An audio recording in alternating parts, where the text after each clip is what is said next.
আগামী দুটো ভিডিও আমরা শান্তিনিকেতন সেরিকালচার থেকে দুটো ভিডিও পোস্ট করেছি।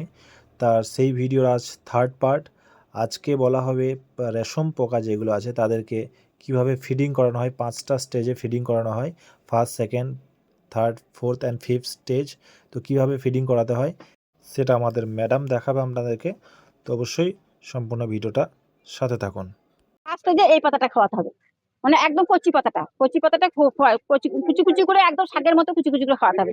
সেকেন্ড স্টেজে আমরা তার পরেরটা, থার্ড স্টেজে তার পরেরটা, ফিফথ স্টেজে তার পরেরটা এবং এই ফোর্থ স্টেজে তার পরেরটা, ফিফথ স্টেজে গিয়ে আপনার একদম ডাল সমেত কেটে খাওয়াতে হবে। এইভাবে লার্ভার স্টেজটা শেষ হয়ে গেল আপনার। পাতাটা পাতার আবার নানান রকম ভ্যারাইটি আছে। পোকার যেমন আপনার বললাম যে এমটিএল ডালটা আমাদের 3টে রেস মেনটেন হচ্ছে, মার্ক একটা, প্লেন একটা, এমটিএল ডালটা একটা। তেমনি পাতারও ভ্যারাইটি আছে আপনার S1, S1635, BC259, V1, আর আমাদের এখানে একটা লোকাল ভ্যারাইটি। এই 5টা ভ্যারাইটি আমাদের আছে। হ্যাঁ, তুত গাছে। এবং পোকাটা যখন পালন করা হবে আপনার ঘরে সবসময় আপনাকে লক্ষ্য রাখতে হবে টেম্পারেচার এবং হিউমিডিটিতে। আপনার টেম্পারেচার চাই আপনার 25 থেকে 28 ডিগ্রি, আর আর্দ্রতা মানে হিউমিডিটিটা চাই আপনার 85 থেকে 90%। মানে এটা কিন্তু সবসময় লক্ষ্য রাখতে হবে ঘরের তাপমাত্রা। এবার আমাদের কি হচ্ছে, এখন দেখলেন তো হিটার জ্বলছে ঘরে, মানে ওটা তো আপনাদেরকে ঘরে ঢুকাতে পারলাম না। যখন টেম্পারেচারটা কমে যায় তখন আমরা ঘরে হিটার জ্বালাই।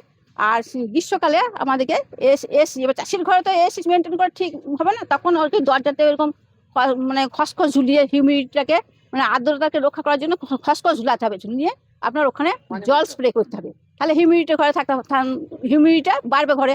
আর টেম্পারের জন্য আগে তো হিটারটা তো চাষের দিকে এখন ব্যবহার করতে হয়। আগে কি করা হতো, সেই উনুনের মধ্যে গুল দিয়ে সেই ধোঁয়াটাকে বের করে তারপরে সেই ঘরে ঢুকিয়ে সেই টেম্পারেচারটা মেনটেন করা হতো।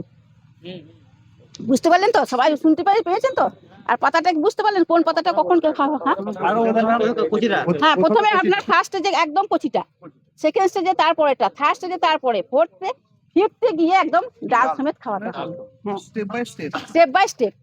এবার 5টা স্টেজে, তাহলে ফিফথ স্টেজে গিয়ে এখন খাওয়ানোর পরে আপনার এই যে 20-22 দিন হয়ে যাওয়ার পর ওই যে আপনাদেরকে দেখালাম যে এটা চন্দ্রকিতে দিতে হয় স্পিনিং। যখন পোকাটা যখন সিল্ক লেনটা বের করতে থাকে তখন আমরা ওই চন্দ্রকিতে, ওইখানে স্পিনিং ট্রে বা বাংলাতে বলছি চন্দ্রকিতে আমরা দিয়ে দিলাম। ওখানে ওরা ঘুরে ঘুরে ডিম পাওয়ার পর ওই 5 দিনের মাথায় যেভাবে হারভেস্ট করা দেখালাম আপনাদেরকে, ওই হারভেস্ট করে আবার মেল ফিমেল সিলেকশন করে তারপরে ওইখানে মত বের হলো, ওই মতটা যেভাবে এইভাবে পালন করার পর এইভাবে আপনার লাইফ সাইকেলটা 40 থেকে 42 দিন লাগে।